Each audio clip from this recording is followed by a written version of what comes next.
liwanag ng direksyon sa pagsunod sa katwiran ng Diyos.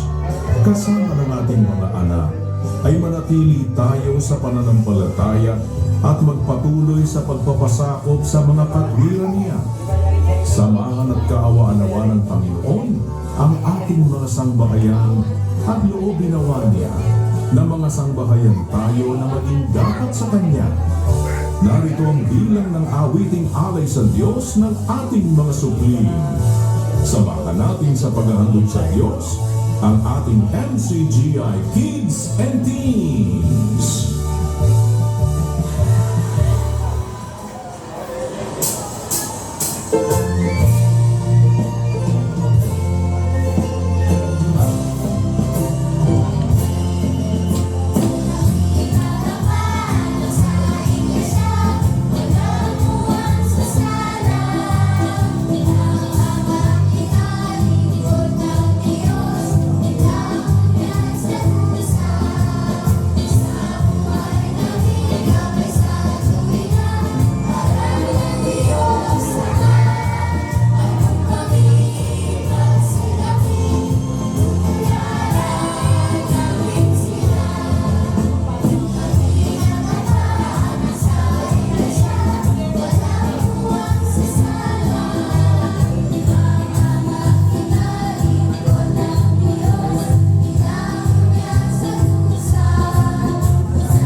Tayong mga tinawag ng Diyos sa Iglesia ng Diyos,